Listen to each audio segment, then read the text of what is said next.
မာလိကမိဗျာကဘုရားမြတ်စွာထံချဉ်ကပ်ပြီးတော့မေခွန်းနေမေးတယ်ရှင်ဗျာတဲ့အမျိုးသမီးလောကကိုတပည့်တော်ကြည့်တယ်တဲ့ကြည့်လိုက်တဲ့အခါမှာတချို့အမျိုးသမီးတွေဟာရုပ်အမတန်မှဆိုးတယ်ရုပ်ဆင်းအင်္ဂါနဲ့မပြည့်စုံကြဘူးအယုတ်ဆိုးကြီးတန်ကြတယ်အယုတ်ဆိုးကြီးတန်ရုံမကဘူးတဲ့ပစ္စည်းဥစ္စာလည်းမပြည့်စုံကြဘူးဆင်းရဲကြတယ်မွဲတေကြတယ်ပစ္စည်းဥစ္စာဆင်းရဲမွဲတေရုံမြမကဘူးသူတို့ဟာဩဇာအာဏာလည်းမရှိရှာကြဘူးတဲ့တိမ်ငယ်ကြတယ်ပေါ့အချက်၃ချက်နော်ရုပ်ဆိုးတယ်မွဲတယ်တိမ်ငယ်တယ်ဒါဒီခေတ်မှာလည်းပဲဒီလိုအမျိုးသမီးတွေရှိနိုင်တာပေါ့နော်ဒါကအမျိုးသမီးတစုနောက်တစုကြတော့ရုပ်ဆိုးတယ်ဒါပေမဲ့လို့ပစ္စည်းချမ်းသာတယ်မတိမ်ငယ်ဘူးဩဇာအာဏာရှိကြတယ်ဟောဒီလိုအမျိုးသမီးတွေလည်းရှိတယ်ဗျာတဲ့နောက်အမျိုးသမီးတွေကြတော့ရုပ်အဆင်းအမတန်မှလှကြတယ်ချောမောလှပကြတယ်ဒါပေမဲ့လို့ဆင်းရဲမွဲတေကြတယ်ဆင်းရဲမွဲတေရုံနဲ့မကဘူးအရှိန်ဝါဩဇာဘာမှမရှိလို့တိမ်ငယ်ကြတယ်တဲ့ရုပ်ကလေးချောတာပဲရှိတယ်ပစ္စည်းလည်းမရှိဘူးတိမ်လည်းတိမ်ငယ်တယ်နောက်၄နံပါတ်အုပ်စုကြတော့ရုပ်လည်းချောတယ်ပစ္စည်းဥစ္စာလည်းပေါ်တယ်တိမ်ငယ်မှုလည်းမရှိဘူးစွမ်းရည်တတ္တိတွေအပြည့်ရှိတယ်လို့ဒီလိုအမျိုးသမီးလောကကိုကြည့်လိုက်မယ်ဆိုရင်၄မျိုး၄စားတွေ့ရတယ်ဗျာတဲ့အဲ့ဒါဘာကြောင့်လဲဒါမှလိကမိဗျာမေးတဲ့မေးခွန်းပဲဒါအမျိုးသမီးတွေသာဒီလိုမဟုတ်ဘူးအမျိုးသားတွေနဲ့ပတ်သက်လို့လည်းပဲကံကြမ္မာကဘယ်လိုပုံဖော်ထားတယ်ဆိုတာကိုဒီသုတ်တံမှာမြတ်စွာဘုရားဟောထားကမ္မဝါဒနဲ့ပတ်သက်တဲ့သုတ်တံတစ်ခုလို့ပြောရမှာပဲအဲ့တော့မြတ်စွာဘုရားဖြေတာလေးကိုကြည့်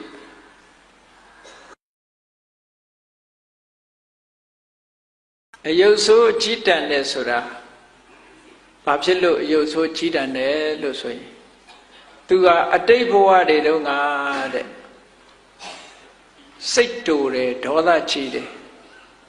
ထစ်ခနဲ့ဆိုလို့ရှိရင်ဟုတ်လားစိတ်ဆိုးတယ်စိတ်ဆိုးပြီးအတော်နဲ့မပြေနိုင်ဘူးတဲ့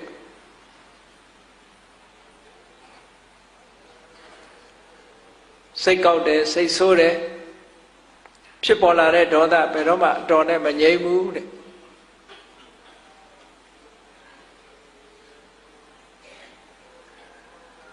အဲ့ဒါဟာအယုတ်ဆိုးအကြီးတန်းကြီးရဲ့အကြောင်းပဲလို့သက်သာပြဒီလိုဖြေတာအေးဒေါသဆိုတဲ့သဘာဝတရားဟာအလုံးပရိသတ်တွေမိမိတို့တဏ္ဍာမှာဒေါသဆိုတာဖြစ်ဖူးတာပဲဒေါသဆိုတဲ့တရားကိုအဘိဓမ္မာရှုတော်ကပြောမယ်ဆိုလို့ရှိရင်ဒုတ္တိတိဒေါသောပင်ကိုငြိမ်းအေးကြည်လင်းနေတဲ့စိတ်ကလေးဟာပျက်စီးသွားတာဒါမှန်တယ်စိတ်ပစိုးခင်ကအနေထားတစ်ခုနဲ့စိတ်ဆိုးနေတဲ့အနေထားတစ်ခုကိုနှိုင်းယှဉ်ပြီးတော့ကြည့်စိတ်ကျေနပ်နေတဲ့အချိန်မှာလူဟာအတ္တမနတစိတ်တတလို့ဆိုတဲ့အတိုင်းကိုယ်စိတ်လေးဟာကြည်နူးနေတာအရာရာမှာအလိုကျဒေါသဖြစ်လာပြီဆိုလို့ရှိရင်အရာရာအလိုမကျဖြစ်လာအဲ့ဒီအနေထားလေးတစ်ခုဘသူကဖြည့်ဆည်းလိုက်တာတော့ဆိုရင်ဒေါသဖြည့်ဆည်းလိုက်တာပဲကြည်လင်အေးမြနေတဲ့ပျော်ရွှင်နေတဲ့စိတ်ရဲ့အခြေအနေလေးတစ်ခုဒေါသကဖြည့်ဆည်းတယ်ဒါကြောင့်မို့ဒေါသဆိုတဲ့အဓိပ္ပာယ်ကဖြည့်ဆည်းခြင်းလို့အဓိပ္ပာယ်ရတယ်ဘသူကိုဖြည့်ဆည်းတာတော့ဆိုရင်ကြည်လင်အေးမြနေတဲ့နှစ်သက်ကျေနပ်နေတဲ့စိတ်သဘောထားလေးကိုဖြည့်ဆည်းပြလိုက်တာတဲ့ဒေါသကိုဗာနဲ့ဥပမာပေးတော့ဆိုရင်တောမီးနဲ့တူတယ် တောမိဆိုတာလောင်လိုက်လို့ရှိရင်ဘာဖြစ်သွားတော့ဆိုရင်အမတန်မှစိမ့်ဆိုလှပနေတဲ့တောအုပ်ကြီးဟာအယုတ်ဆိုးအချိတန်သွားတယ်တစ်ပင်တွေကမဲမဲ၆၆ဖြစ်ကုန်တယ်နော်စိမ့်ဆိုလှပနေတဲ့တစ်ပင်တွေဟာအကုန်လုံးမဲမဲ၆၆ပြီးသွေးခဲတွေဖြစ်ကုန်ဒါအယုတ်ဆိုးအချိတန်သွားတာအေးအဲ့ဒါလိုပဲတောမိနဲ့အလားတရံတူတဲ့ဒေါသမိမိတို့ရင်ထဲနှလုံးထဲမှာဖြစ်ပြီဆိုလို့ရှိရင်ဒေါသဖြစ်နေတဲ့အချိန်ကိုယ့်အကိုမှန်နဲ့ကြည့်ကြည့်ပေါ့လန့်သွားကောင်းလန့်သွားလိုက်ပဲနော်စိတ်ဆိုးပြီဆိုရင်မှန်လေးတစ်ချက်သာထောင်ထားမှန်လေးတစ်ချက်ထောင်ပြီးတော့စိတ်တအားဆိုးနေတဲ့အချိန်မှာမှန်ကြည့်ပြအောင်ကြည့်လိုက်အဲ့ဒီအချိန်မှာဆိုကိုယ့်ကိုလန့်ကောင်းလန့်လိုက်နှုတ်ခမ်းကစူးနော်မျက်မှောင်ကကျုပ်မျက်ကြောကတင်းအဲ့ဒါလို့အနေထားမျိုးတစ်ခုထီအောင်ရုပ်ပြက်ဆင်းပြက်ကိုဘယ်သူကလှုပ်လိုက်တာတော့ဆိုဒေါသလှုပ်တာအဲ့ဒီဒေါသကသူဖြစ်တဲ့အချိန်မှာလည်းအယုတ်ဆိုးအကြီးတန်းစေတယ်ဒီဒေါသကြောင့်ဖြစ်ပေါ်လာတဲ့ကံကြောင့်ဘဝဆက်တိုင်းမှာလည်းပဲလူဟာအယုတ်ဆိုးအကြီးတန်းတဲ့ပုံရိပ်ကြီးပေါ်နေတယ်ဘဝရုပ်ပုံလွှာကြီးပေါ်နေတယ်ဒါကြောင့်မို့လို့လူတွေဟာအယုတ်ဆိုးကြတာပါတဲ့ဒါမြတ်စွာဘုရားဖြေတယ်ဟုတ်တာဒါကတော့သိကြတာပဲเนาะပြုံးရွှင်နေတဲ့မျက်နှာတစ်ခုဟာကြည်လင်းနေတဲ့မျက်နှာအသွင်အပြင်တစ်ခုဒေါသဖြစ်တာနဲ့တပြိုင်နက်ပြောင်းလဲသွားတယ်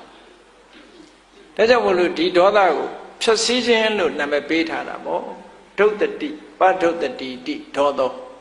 ဒုတ်တတိပျက်စီးသွားစေတယ်သူ့ကိုဖျက်ဆီးတာတော့ဆိုရင်စိတ်အခြေအနေကိုဖျက်ဆီးတယ်စိတ်အခြေအနေတရားကိုဖျက်ဆီးလိုက်တာနဲ့တပြိုင်နက်ရုပ်အခြေအနေလည်းဖျက်ဆီးသွားတာပဲမိများလိုပဲလောင်တဲ့နေရာဟာမဲကြံရစ်တယ်မဲကြံရစ်တယ်အယုတ်ဆိုးအကြီးတန်းပြီးကြံရစ်တယ်ဒေါသဟာလည်းပဲအယုတ်ဆိုးအကြီးတန်းပြီးတော့ကြံရစ်စေတယ်ဒါကြောင့်မို့ဒေါသကိုမိနဲ့အလားတရံတူးတယ်နောက်တစ်ခုကဒေါသဟာမွေဟောက်နဲ့အလားတရံတူတယ်လို့ဆိုလို့အပြောမခံအထိမခံတဲ့ပုဂ္ဂိုလ်ဟာမွေဟောက်နဲ့အလားတရံတူတယ်မွေဟောက်ဟာသွားထိလိုက်တာနဲ့ရှူးဆိုပြင်းကြီးထောင်ရန်လို့ဖို့ပဲဒေါသသမားဟာလည်းတစုံတစ်ခုသွားမပြောလိုက်နဲ့ तू မကြိုက်တာချက်ချင်းကြီးဟုတ်လားပြင်းထောင်လိုက်တယ်လို့ပဲ तू ကလည်းရှုဆိုပြီးတော့ရန်လောက်တော့တာပဲเนาะအဲ့ဒါကြောင့်မို့လို့ဒေါသကိုမွေဟောက်နဲ့လားသရတူတယ်လို့ဒီလိုလဲဆိုတယ်နေ့စဉ်နဲ့ဘဝမှာဘုန်းကြီးတို့တဏ္ဍာဒီဒေါသဆိုတဲ့တရားကိုမနှိမ်နှင်းနိုင်ဘူးဆိုလို့ရှိရင်ဖြစ်လျာဘဝမှာအယုတ်ဆိုးကြီးတန်နေကြပါပဲအမျိုးသားပဲဖြစ်ဖြစ်အမျိုးသမီးပဲဖြစ်ဖြစ်ဘဝရုပ်ပုံလွှာတစ်ခုဟာဒေါသကြီးခဲ့တဲ့ဘဝရုပ်ပုံလွှာတွေဟာဒေါသနဲ့မကင်းတဲ့ဘဝရုပ်ပုံလွှာတွေဟာအယုတ်ဆိုးကြီးတန်ကြီးတွေပဲပေါ်လာမှာတဲ့ခုခေတ်တချို့လူတွေနော်မျက်နှာကဘလို့မှကြည့်လို့မလှအောင်ဘယ်လိုမျက်နှာမျိုးတော့ဆိုရင်အရင်တော့ကရုပ်ရှင်ရိုက်တဲ့စာတန်းလိုပဲငို၍ရည်၍မရတော့မျက်နှာဆိုဘယ်လိုမျက်နှာမျိုးလည်းမသိဘူးเนาะဟိုလိုလည်းမရဘူးရည်လိုလည်းမရဘူး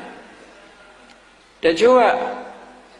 ရည်တာတောင်ပြုံးတာတောင်မဲ့ရောင်ပေါ်နေတဲ့မျက်နှာမျိုးရှိသေးတယ်ပကြီးဆရာတောင်မှတခါတလေအဲ့ဒီမျက်နှာမျိုးပေါ်ဆွဲခြင်းမှာဆွဲတတ်မှာကံကြမ္မာကတော့ဆွဲပေးလိုက်တယ်ပြုံးတာတောင်မှမဲ့တဲ့ရုပ်ပေါ်ဆွဲထားတယ်အဲ့ဒါဒေါသရဲ့အရှိန်အဝါတွေလို့ဒီလိုပြောရမှာပဲအဲ့တော့ဒီဒေါသကဘယ်သူစီမှာဖြစ်တော့ဆိုကိုယ်တဏ္ဍာမှာဖြစ်တာပဲဒါဖြင့်ဒီဒေါသကိုဘာနဲ့ရှင်းကြမလဲမြတ်စွာဘုရားကမေတ္တာဘာဝေတ္တဗဒေါသတပဟာနာယဒေါသကိုအပြတ်ရှင်းကြလို့ရှိရင်မေတ္တာဘာဝနာပွားပါတဲ့ဒီလိုပြောတာမေတ္တာဆိုတာအဒေါသမုန်းတီးခြင်း အလိုမကျမှုကင်းခြင်းလို့ဆိုတဲ့အကျိုးစီးပွားကိုလိုလားတဲ့မေတ္တာတရားဟာအရောဓအဲ့ဒီအရောဓဆိုတဲ့မေတ္တာတရားသည်ဒေါသဆိုတဲ့တရားကိုဖယ်ရှားပြစ်နိုင်ပါတယ်တဲ့ဒါဖြင့်မေတ္တာဘာဝနာဘယ်လိုပွားရမလဲလို့ဆိုလို့ရှိရင်ကိုအရင်အာယုံစိုက်ကြည့်လိုက်လူတိုင်းဟာကိုရှေးဥစွာအာယုံထားလေးရှိကြဒါကြောင့်မလို့မေတ္တာပို့တဲ့ထဲမှာအဟံအဝေရောဟောမိငါရန်ကင်းမရစေအပြပစ္စောဟောမိဆင်းရဲကင်းမရစေအာနိကောဟောမိဒုက္ခတွေကင်းမရစေဒုက္ခိအတ္တနံပရိဟရာမိချမ်းသာဒုက္ခချမ်းသာတာခန္ဓာကိုယ်ကြီးရဲ့ဝန်တွေကိုရွတ်ဆောင်မရစေလို့ကိုရှေးဥစွာအာယုံပြုတ်ပြီးတော့ကြည်လိုက်ပြီးတဲ့အခါအေးငါရန်ကင်းခြင်းနဲ့ကြောင်းကြခင်းခြင်းနဲ့ဆင်းရဲခင်းခြင်းနဲ့ချမ်းသာတာဖြစ်ခြင်းနဲ့ဆိုတာလိုပဲငါပတ်ဝန်းကျင်မှာရှိတဲ့ပုဂ္ဂိုလ်တွေအားလုံးဟာလည်းပဲဒီလိုပဲဆန္ဒရှိကြမှာပဲလို့မေတ္တာအခြေပြိုးနိုင်အောင်အဲ့လိုစိတ်က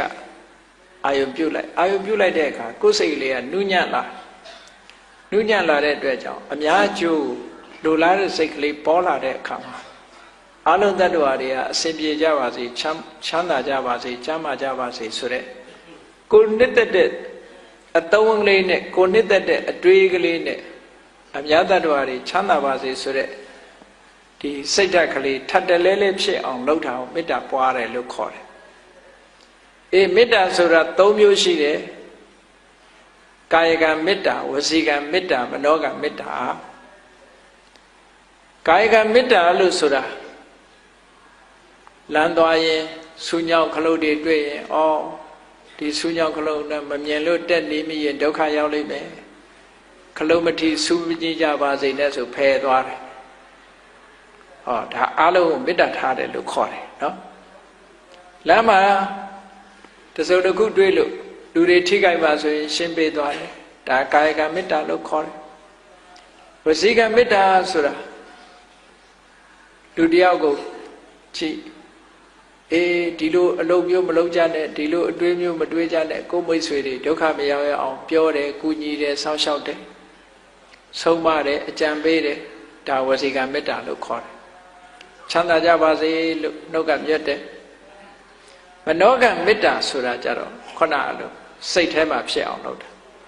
အဓိကကတော့မေတ္တာဘာဝနာပွားတယ်ဆိုတာမေတ္တာမနောကံကိုပွားခိုင်းတာစိတ်ထဲမှာတတ္တဝါတွေချမ်းသာကြပါစေဆိုတဲ့စိတ်ကိုအမြဲတမ်းစင်စစ်မပြတ်မိမိတဏ္ဍာမှာဖြစ်အောင်လှုပ်ခြင်းဖြစ်ရှင်တဲ့နှလုံးထဲမှာရှိတယ်ဖြစ်ပေါ်လာတတ်တဲ့ဒေါသတရားကိုဖယ်ရှားပြစ်နိုင်ပါတယ်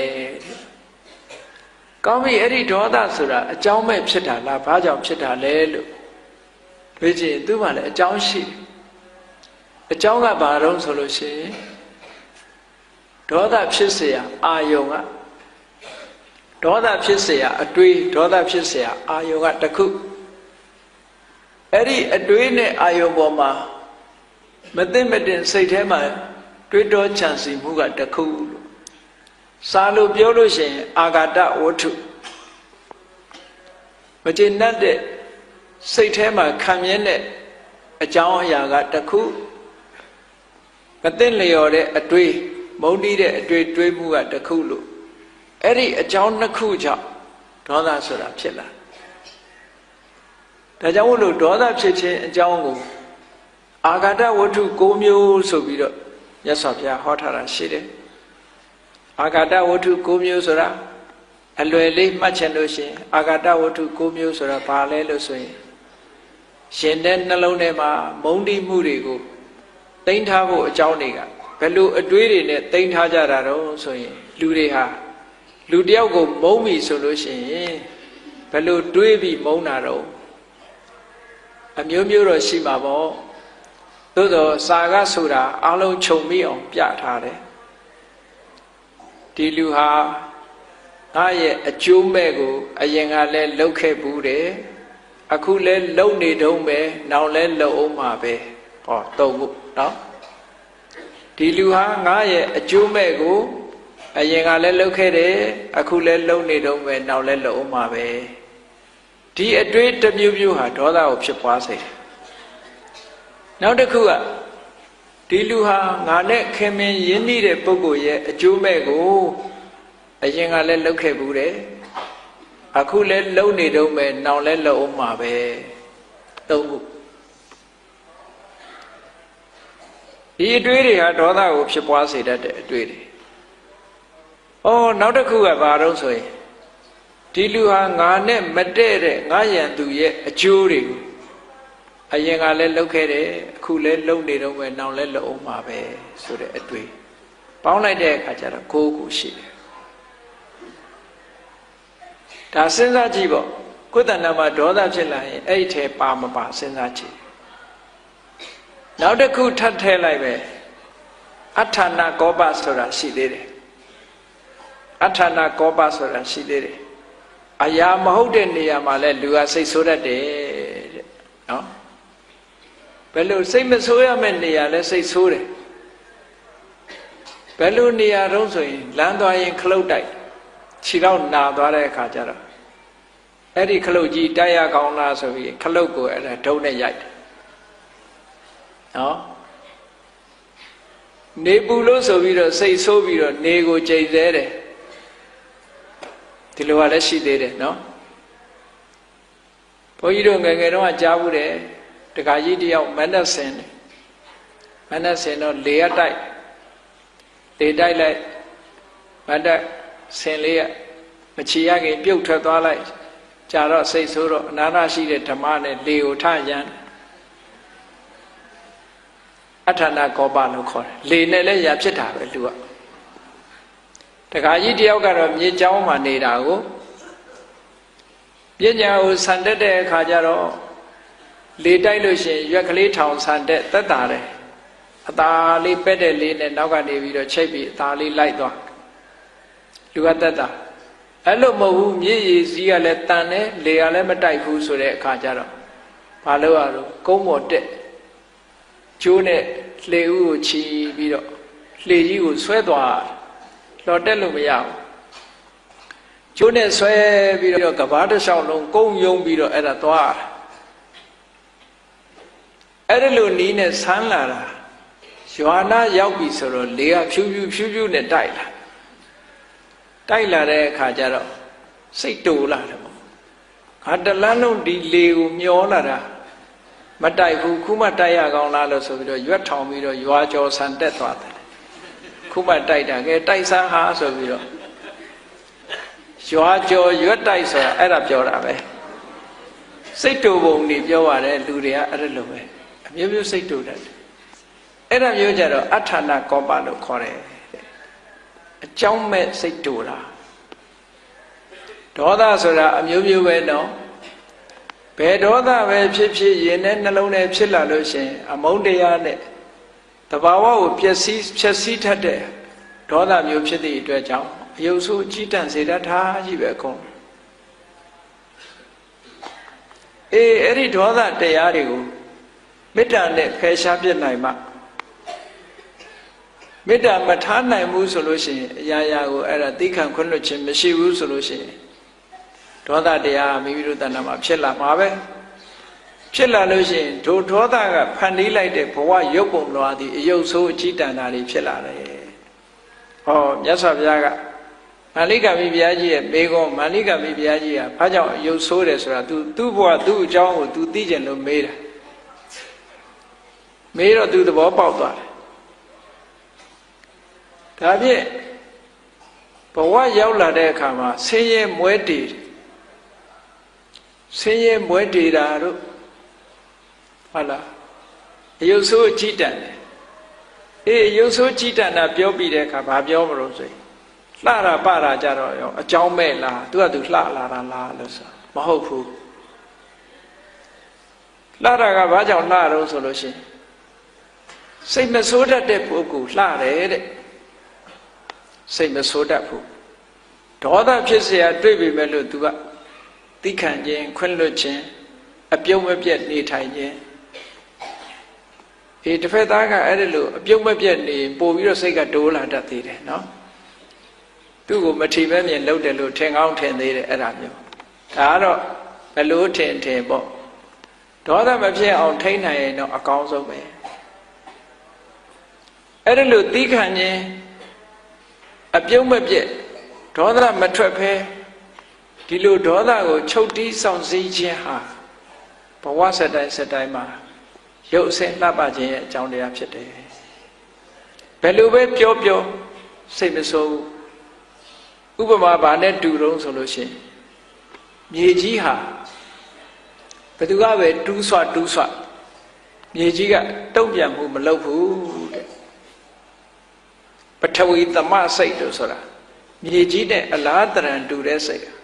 တုံ့လှုပ်ခြင်းမရှိဘူးထို့တူပဲရေဟာလည်းပဲဘယ်သူကပဲရေကိုမီးဘူးတိုက်မီးရှို့ရေဟာလည်းပဲတုံ့ပြန်ခြင်းမရှိဘူးလေဟာလည်းထို့တူပဲတုံ့ပြန်ခြင်းမရှိဘူးမီးဟာလည်းထို့တူပဲတုံ့ပြန်ခြင်းမရှိဘူးတဲ့ဒါကြောင့်မို့လို့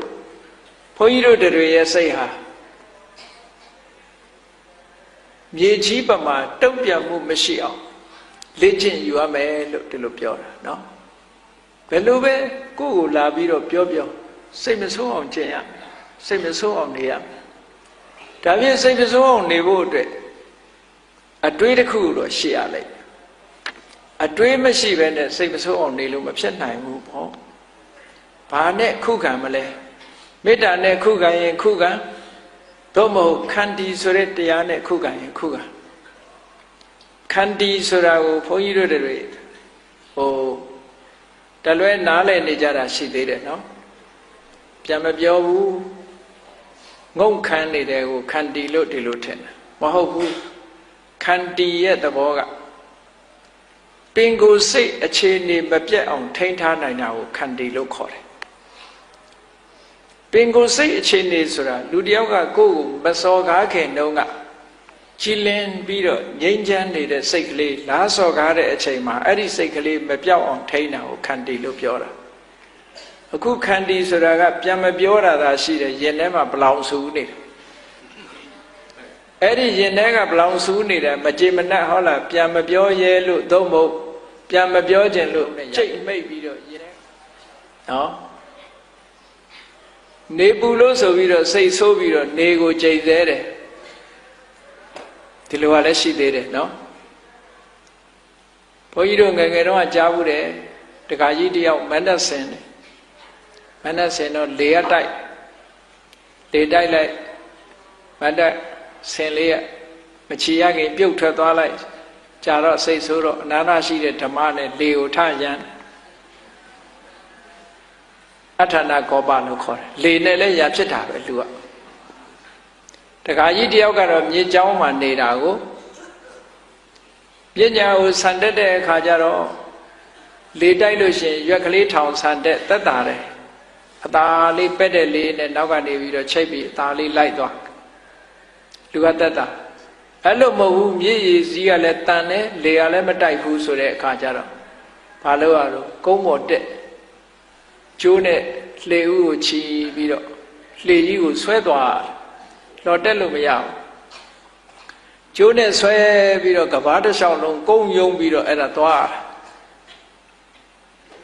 အဲ့ဒါလိုနီးနဲ့ဆန်းလာတာရွာနာရောက်ပြီဆိုတော့လေကဖြူဖြူနဲ့တိုက်လာတဲ့အခါကျတော့စိတ်တူလာတယ်ပေါ့တလန်းလုံးဒီလေကိုမျောလာတာမတိုက်ဘူးခုမှတိုက်ရကောင်းလားလို့ဆိုပြီးတော့ရွက်ထောင်ပြီးတော့ရွာကျော်ဆန်တက်သွားတယ်ခုမှတိုက်တာကဲတိုက်ဆန်းဟာဆိုပြီးတော့ရွာကျော်ရွက်တိုက်ဆိုတာအဲ့ဒါပြောတာပဲစိတ်တူပုံတွေပြောပါတယ်လူတွေကအဲ့ဒါလိုပဲအမျိုးမျိုးစိတ်တူတတ်တယ်အဲ့ဒါမျိုးကြတော့အထာနာကောပလို့ခေါ်တယ်အကြောင်းမဲ့စိတ်တူတာဒေါသဆိုတာအမျိုးမျိုးပဲတော့ဘယ်ဒေါသပဲဖြစ်ရင်နဲ့နှလုံးထဲဖြစ်လာလို့ရှင်အမုန်းတရားနဲ့တဘာဝကိုဖျက်ဆီးထက်တဲ့ဒေါသမျိုးဖြစ်သည့်အတွက်ကြောင့်အယုတ်ဆိုးကြီးတန့်စေတတ်တာကြီးပဲကုန်အဲ့ဒီဒေါသတရားတွေကိုမေတ္တာနဲ့ဖယ်ရှားပြစ်နိုင်မှ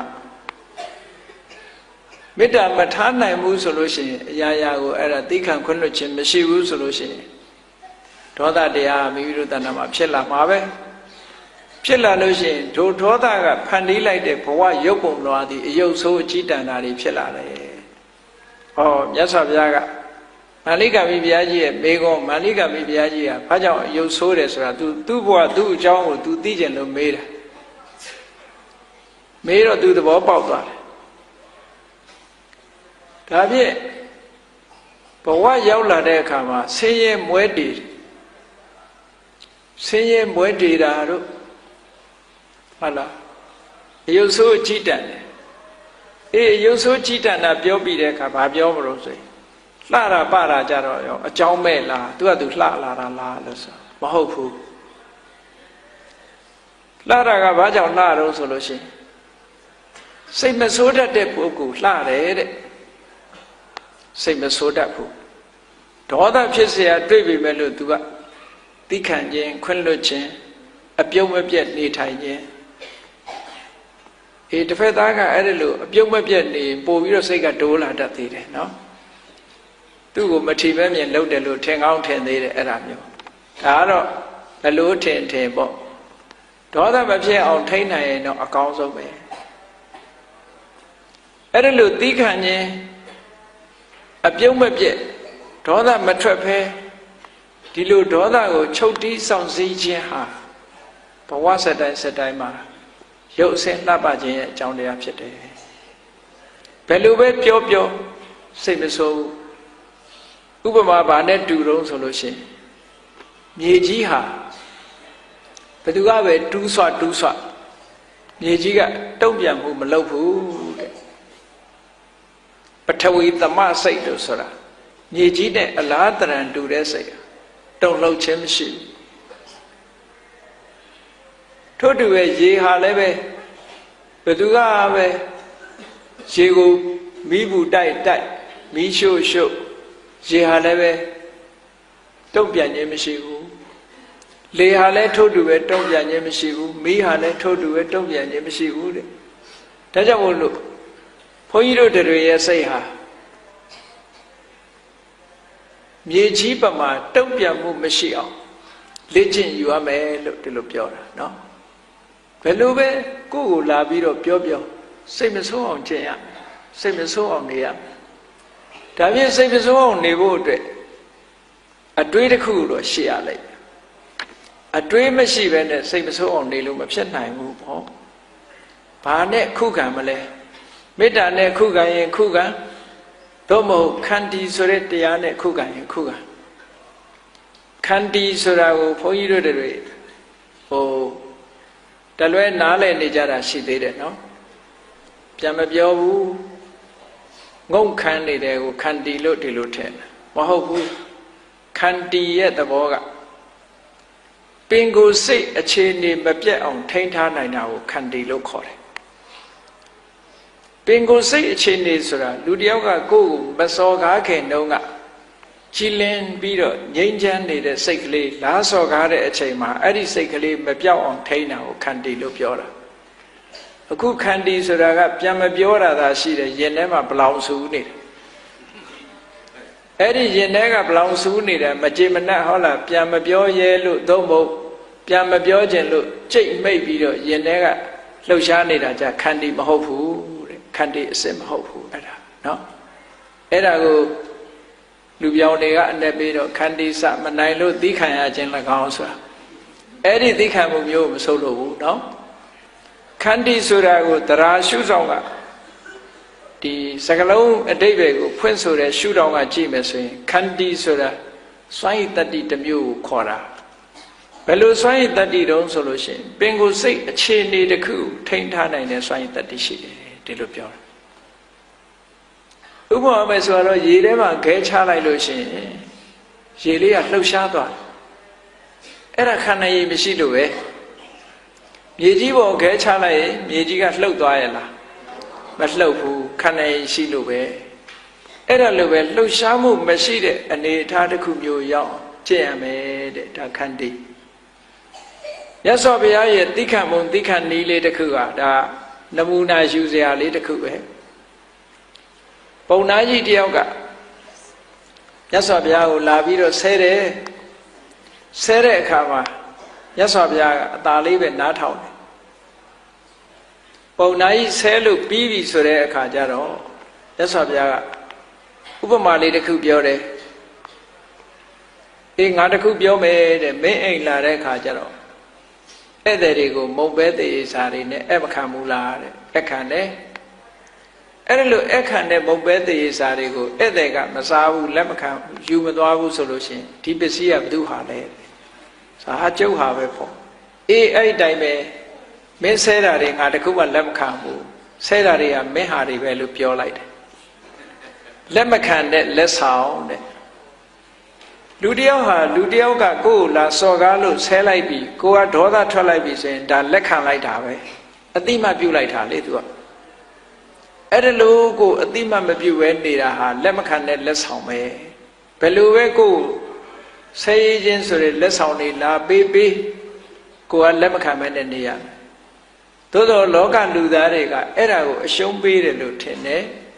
ဖះအမှုရှိတဲ့အရိယသူတော်ကောင်းတွေကြတော့အဲ့ဒါကအနိုင်ယူတယ်လို့ပြောတာเนาะကိုယ်တဏ္ဍာမှာဒေါသမဖြစ်အောင်မထိန်းနိုင်တဲ့အခါအဲ့ဒီပုဂ္ဂိုလ်ဟာအနိုင်ရတယ်လို့ပြောတယ်เนาะအမြင်ချင်းကမတူဘူးတာမန်လူတွေကတော့ဟဲ့မခံနဲ့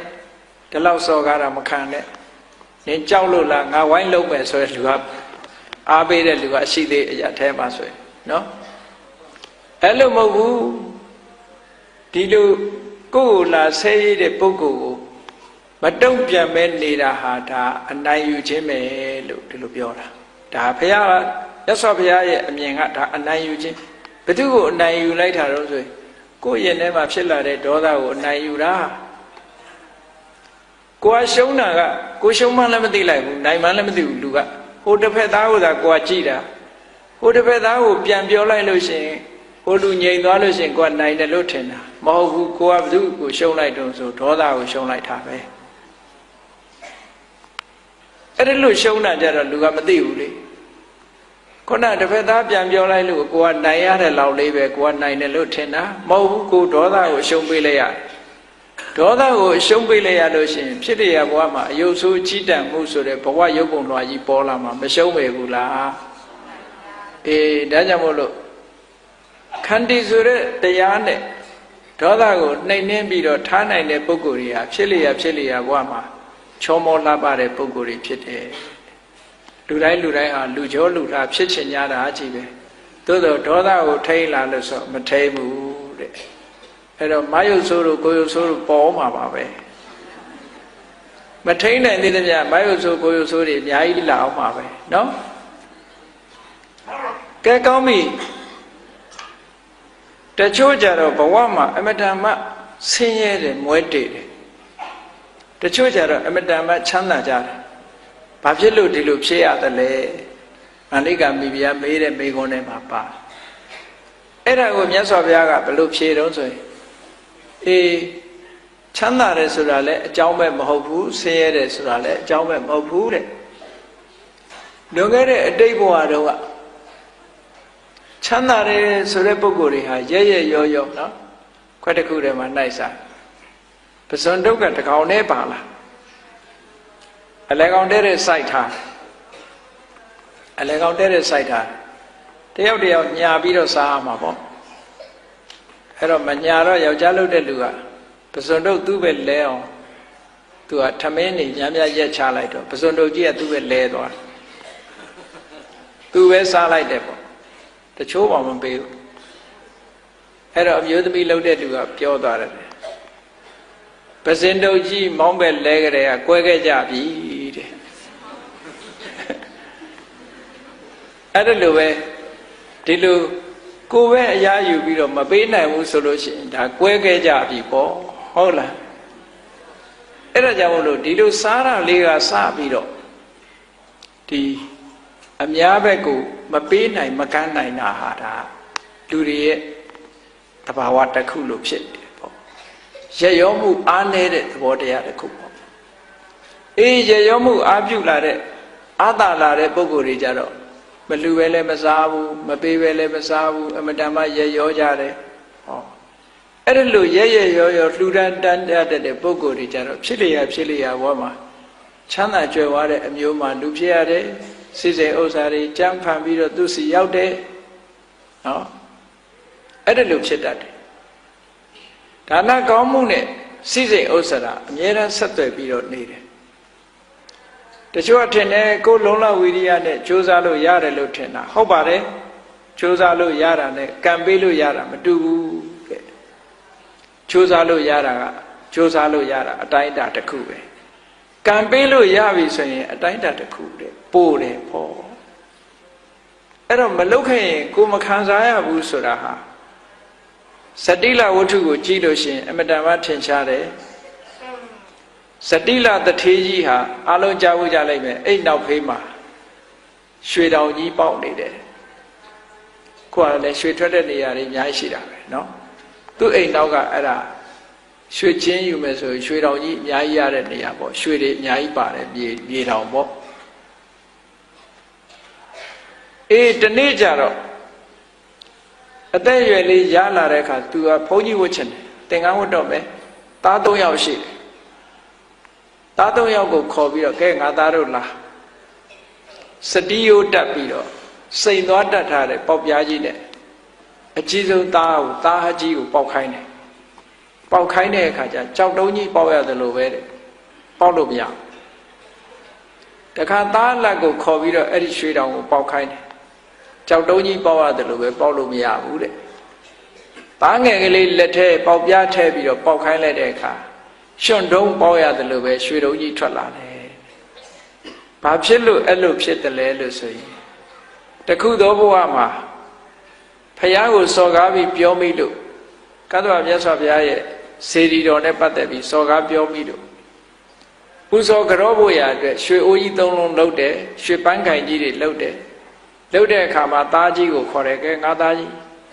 ငါဒီရွှေပန်းခိုင်၃ခိုင်လှုပ်ရမယ်မင်းဝိုင်းလှုပ်စမ်းပါဆိုတော့ဟာအဖေစော်ကားတာအဖေပဲလှုပ်ကျုပ်နဲ့မဆိုင်ဘူးဆိုဝိုင်းမလှုပ်ဘူးသားလက်ခိုင်းတဲ့အခါကျတော့လေသားလက်ကလည်းဒါအဖေစော်ကားတာအဖေဖာဒီလှုပ်ကျွန်တော်မလှုပ်နိုင်ဘူး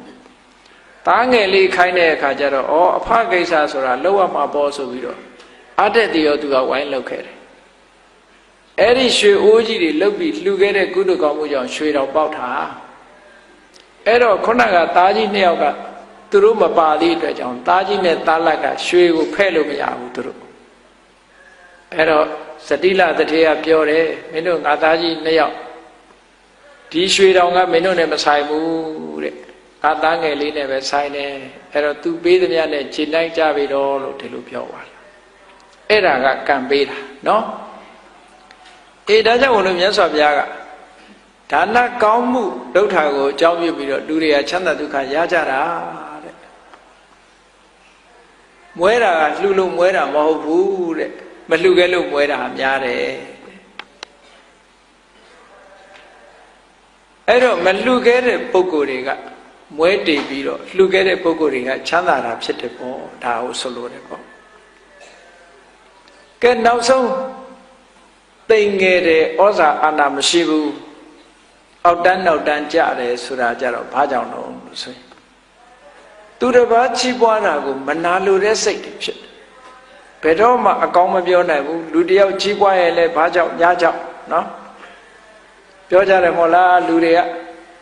တရားထဲမှာဆိုမနာလိုတဲ့စကားအလွန်များတယ်ပေါ့မနာလိုတဲ့စကားဥပမာလူတယောက်ပဲဘယ်သူကပြင်စီးပွားတွေတက်လိုက်တာတိုက်ကြီးတယ်တော့မယ်ပေါ့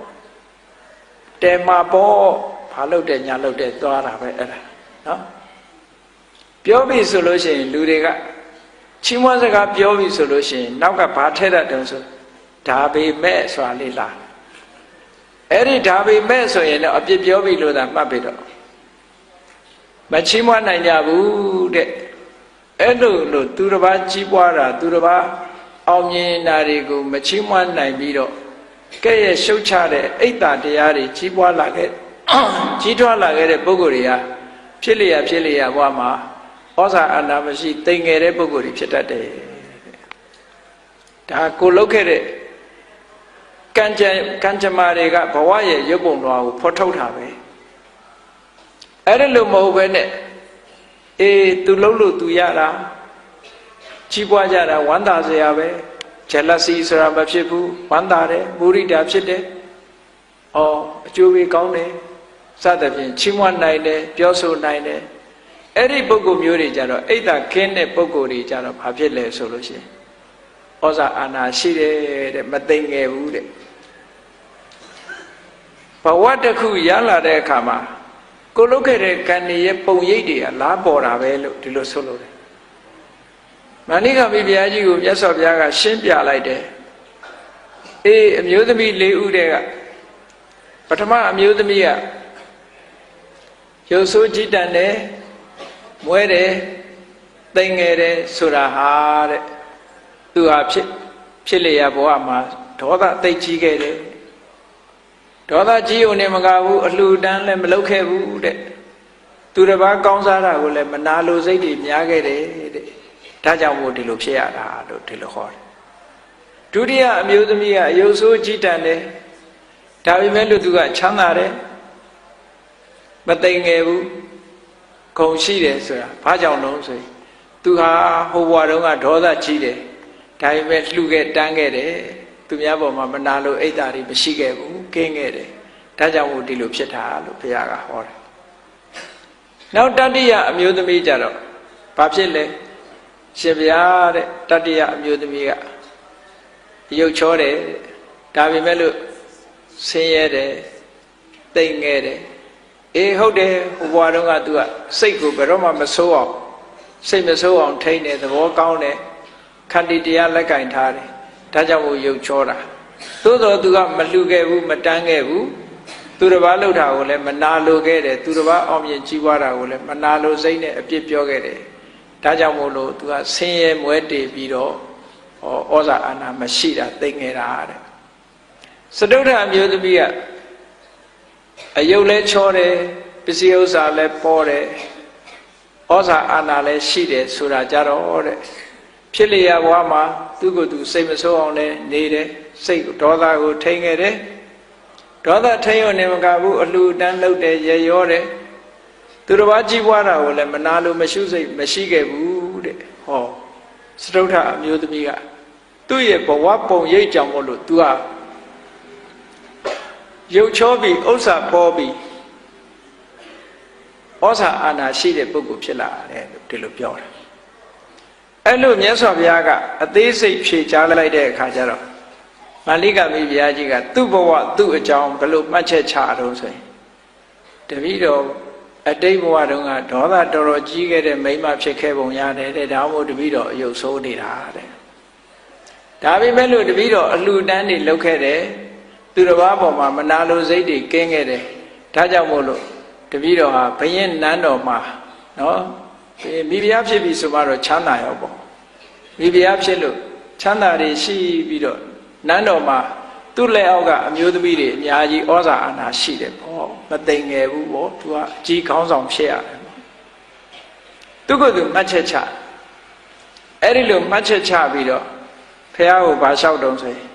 အရှင်ဘုရားတဲ့ဒီဘဝဒီနေ့ကစပြီးတော့တပည့်တော်နောက်စိတ်မဆိုးတော့ပါဘူးတဲ့ကတရားနာတဲ့ပုဂ္ဂိုလ်တွေလည်းပဲဒီလိုဆုံးဖြတ်ချက်ချရမှာနော်တပည့်တော်ဒီနေ့ကစပြီးတော့စိတ်မဆိုးတော့ပါဘူးဗျာတဲ့ဒါနကောင်းမှုလည်းကြိုးစားပြီးတော့ပြုပါမယ်တဲ့မနာလိုစိတ်တွေလည်းပဲတပည့်တော်ကင်းအောင်အားထုတ်ပါမယ်ဗျာဆိုအဲ့လိုလျှောက်တယ်အဲ့ဒါမာလိကမိဖုရားမေးတဲ့မေကွန်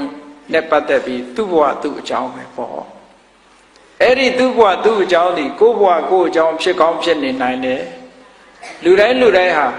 သူ့ဘဝသူ့အကြောင်းကိုသိလျက်ရင်ကိုယ့်ဘဝကိုယ့်အကြောင်းကိုလည်းမှန်းဆလို့ရတယ်ပေါ့အေးဒါကြောင့်မို့လို့မှန်းဆပြီးဘုရားမြတ်စွာဟောကြားတော်မူခဲ့တဲ့တရားဓမ္မတွေဟာအကြောင်းနဲ့အကျိုးနဲ့ဆင်ញင်တိုင်းတာပြီးတော့ကိုယ့်ဘဝကိုပြုပြင်ပြီးတော့သွားမယ်ဆိုလို့ရှိရင်ကောင်းတာတွေကိုကျင့်မကောင်းတာတွေကိုရှောင်နော်ကောင်းတာတွေကိုဆောင်ပြီးတော့သွားမယ်ဆိုလို့ရှိရင်ဘဝမှာချမ်းသာဒုက္ခတွေရပြီးတော့နောက်ဆုံးနိဗ္ဗာန်ထိအောင်ဘုန်းကြီးတို့တွေဟာရောက်ရှိကြမှာလို့ကိုယ်စီယုံကြည်ပြီးတော့ကြိုးစားအားထုတ်နိုင်ကြပါစေကုန်သတည်း